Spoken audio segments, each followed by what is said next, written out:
Hey guys, Michael Neff here, Director of Gear Sports, and wanted to kind of give you a little short video on face angle.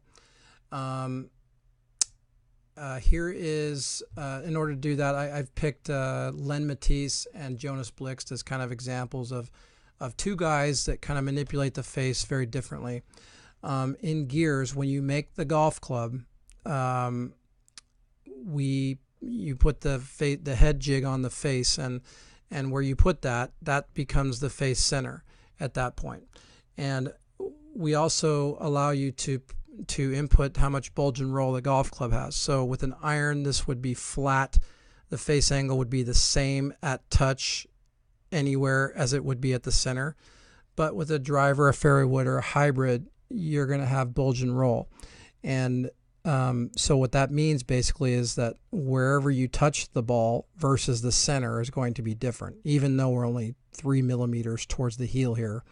If I were to have hit this ball in the middle, exactly 0, 0, then and only then would the face at touch and the face at center be the same number. In this case, the face is slightly more closed at this point than it is at the center.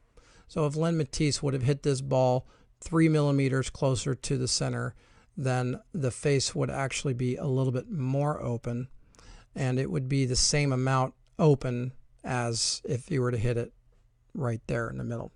So when we get it on this axis, you're going to see that number be the same.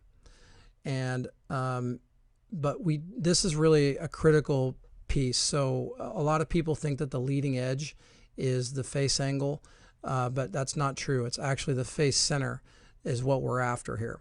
So in other words, and this is a huge distinction. So being able to understand where the face angle is, where the ball is actually leaving the face, where the gearing effect is occurring, and what's causing the launch conditions is super important. And I think that's where we separate ourselves from the pack, being able to give you very precise face mapping and all these relationships of loft, lie angle, face angle.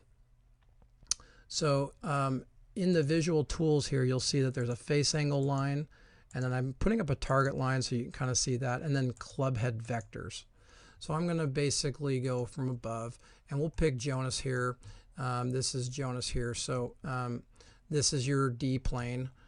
This is basically your face to path relationship, and the club face right now. So like right now, the face to path is very square, and Jonas would have, and he's leaning the shaft really forward here. If he basically, let's go to touch, sorry. So at this point at touch, he basically, the face is slightly closed to the path, but my path is 5 degrees inside to out, and my face angle is 3.2 degrees open. And that's in relation to the target. So there's a face to path number here that, this is the face to path number for Jonas. It's 1.62 degrees closed. That's in relation to the path. And then this number down here is actually the face angle. This number right here, and this is actually Len Matisse here. But you basically get the idea. This face angle right here is not the leading edge. It's actually a 90-degree angle from the red line. So we basically we gave you the face angle view from this point, and then one going out that way. And you're always going to have a 90-degree angle on this line from the red line. Okay, so it's not the leading edge. This is actually the center of the face. If the face was square, or excuse me, if the face had no loft on it, it would not matter what I did to the lie angle, that the face angle would be the same. But as soon as I start to add loft, then the face angle is altered by what you're going to do with the lie angle. And the face and the loft are inseparable. So when you move one, the other moves. So in this case, here's an example of a player, Jonas Blixt versus Lenny Matisse, a player who swings more inside to out and than Len Matisse. And there's certain strengths and penalties. If you want to hit kind of a low draw, this would be a good way to do it. But the face angle basically is very affected by what you're going to do with your wrists and also what you're going to do with the handle position. So if we look down the line here, and I overlay these two players, Jonas Blixt starts with the handle very low, and he moves it up a fair amount, and then Lenny Matisse, if I take them both at address, they both keep the handle.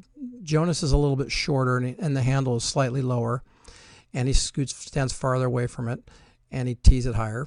And then by the time we get to impact, both players are going to move the handle up quite a bit, which is causing the clubs to go into a lot of a droop, and that's causing the face angle to open. So the more the shaft droops, the more the face angle will flatten and open.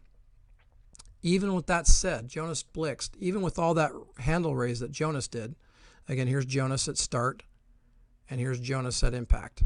So he's raising the handle a lot, and that's why he's getting, roughly 45 millimeters of shaft droop, or 50 millimeters of shaft droop at impact. Lenny Matisse does more of it, and that's why he's getting a little bit more shaft droop. But this movement of the handle and the shaft droop is going to affect the lie angle. In this case, Jonas Blixt is 11 degrees upright, even with all that handle movement. So he's trying everything he can to keep the face from closing.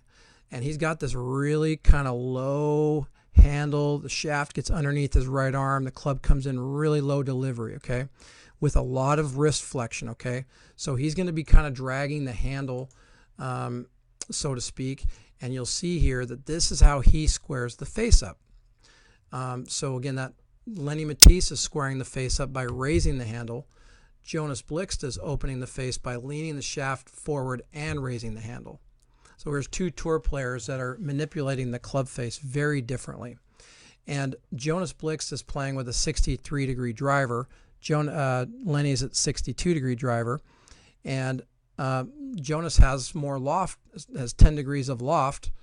And so with that much loft and that much upright, that face is going to be really closed unless I really shaft lean the heck out of this thing or raise the handle a lot. So he does this. He swings, the face is 3.5 degrees open to the target, but it's still closed to his path. So he's hitting basically a low hook, even with a 10-degree driver. He's presenting 11 degrees of loft to the ball, and it's kind of a low launching draw. Or it's kind of a mid-launching, kind of mid-launch, low-spin kind of drawing action, which I don't know if is ideal for PGA Tour when we're hitting low draws. I think there's some there might be some penalties there. I think that's pretty safe to say. If we were to pull this handle back, if we were to pull Jonas's handle back, okay, that would basically close the face angle quite a bit. Even if he didn't raise it, if we just simply pulled it, if we kept it right where it's at and we pulled it back, probably best viewed from above. Okay, so if I pulled this handle back where we'd kind of like to see it, that path would get a lot better. The angle of attack would go up. All those things that we want for a little higher launch, lower spin, give him some more better launch conditions. The problem is that the face angle would be very closed, and that's a result of the driver being so upright. So the more loft you have, the more important this lie angle becomes, and then that face angle is affected by all those things. So understanding where the ball's being hit on the face, what's causing the launch, what that's doing to the path, and what that's doing to the face is really critical. Understanding gear effect, understanding when you're hitting an iron versus a driver, are you paying attention to gearing effect? And in this case, I think Jonas is just doing everything he can to keep it from hooking. And he hits a low push draw to keep it from going left.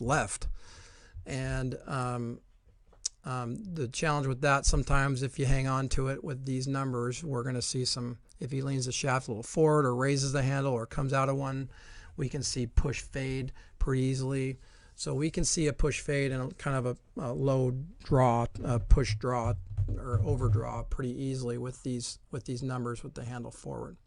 This is a result of the handle being so low and forward.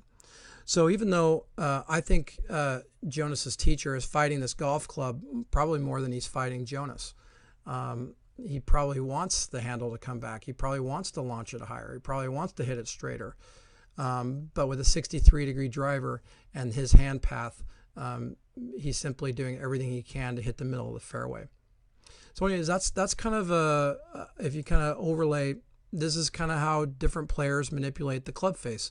They also do it with wrist angles too, and you know, moving their hands away from the body. There's lots of different ways to square the club face. But what I wanted to show you today was basically, you know, different ways of looking at the face, making sure that you understand what's causing the launch, and what would happen. You know, like if I were to tee this ball down a little bit, and what would happen is the ball would launch lower, it would spin more, but it would have more speed. And if he liked that. But if he wanted he liked the speed, but he didn't like, you know, the low launch and more spin, then we would simply tee it lower, and then we would add more loft to the driver, and then he could get the higher launch and the speed, and then we'd probably just give him a lower spinning head to reduce the spin or to tighten the shaft. So then we can get speed, launch, and spin. Like most tour players hit it a little bit lower and get more max ball speed. So anyways, that's face angle. That's a video on face angle, an example of two tour players that do it totally different, that square the face very differently.